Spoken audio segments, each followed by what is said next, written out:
भट्टी साहब, एक तो ये कि मामला हल कैसे होगा, और ब्रेक से पहले एजाज ने आपके सामने एक सवाल रखा था, आप तफसील से जवाब दे सकते हैं उसका। इसमें जो लफ्ज़ तफसील है वो मुझे बड़ा अच्छा लगा, शुक्रिया। वो माइनस कर देते हैं, आप इसे तफसील भी कह सकते हैं।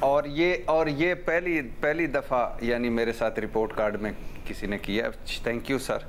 जनाब स्पीकर, हल ये है कि आज सिकंदर सुल्तान राजा और इलेक्शन कमीशन मेंबरान को बरतरफ करके सज़ाएं दे दी जाएं, तो मुझे यकीन है अगला इलेक्शन कमीशन बहुत बेहतर होगा।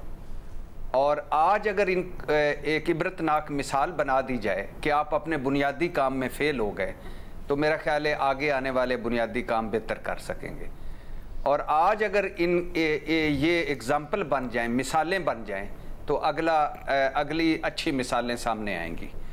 दूसरा, जनाब स्पीकर, जो एजाज़ ने बात की उसकी बेनज़ीर शाह साहबा ने ज़रा बेहतर अंदाज में और ज़रा और ख़ूबसूरत अंदाज में बता दिया कि आइनी ज़िम्मेदारी किसकी है, पूछा किससे जाएगा, और वो यकीनन सिकंदर सुल्तान राजा एंड कंपनी की है। तो अगर आपके वो क्या कहते हैं, जितने भी आपके हों इफ्स एंड बट्स, आपसे पूछा जाएगा, क्योंकि आप तनख्वाहें लेते हैं, आप गाड़ियाँ इस्तेमाल करते हैं, आप मज़े करते हैं, आप ओहदों पर बैठे हैं, आप झंडे लगाकर गाड़ियाँ इस्तेमाल करते हैं, और जब आपके ख़िलाफ़ बात की जाए तो आप कहते हैं हमारी तौहीन हुई है।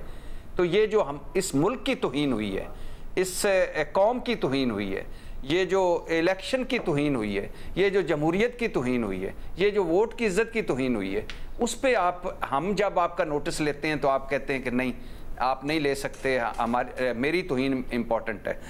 आखिरी बात, जनाब स्पीकर, ये पार्टी ढांचा जिसको आज बुनियाद बनाकर इलेक्शन कमीशन ने कहा है कि 41 का फैसला करना बाकी है, पहले मुझे बताएं ना कि पार्टी ढांचा आज ये है क्यों, इस तरह का पार्टी ढांचा है क्यों?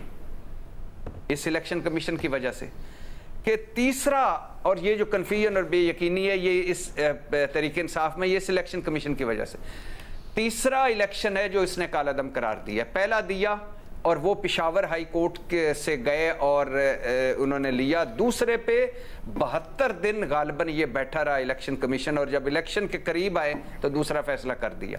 अब तीसरा दिया तो पर कितनी देर लगती है? आप एक नोटिफिकेशन करो और कहो आपके पार्टी इंतखाबात कालअदम करार दिए जाते हैं, इन बुनियादों पर लेके बैठे हुए हैं, क्योंकि वो उस वक्त देंगे जब इनके पास कोई ऑप्शन नहीं रह जाएगा। और चौथी बात यह है कि आप को यानी इनको कोई कॉमन सेंस भी नहीं है, मैं लफ्ज़ तो और इस्तेमाल करें, लेकिन कॉमन सेंस भी नहीं है कि पूरी सुप्रीम कोर्ट कह रही है, और वो गालिबन फायज़ ईसा काजी साहब बड़ी खूबसूरती से इधर वज़न डाल रहे थे कि इन्होंने गलत तशरीह की, उन्होंने कहा नहीं जी आपका ही फैसला ऐसा था, हमने क्या तशरीह गलत करनी है।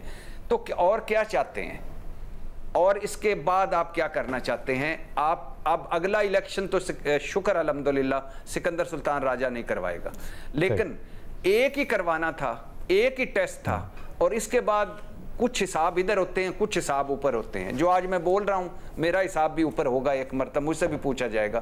तो मैं तो सोचता हूं कि ये बड़े ओहदों वाले उन हिसाबों का कभी सोचते हैं कि नहीं सोचते। आज तो जो हो सकता है मैं झूठा साबित कर दें, लेकिन कल तो खुद को सच्चा साबित करना होगा।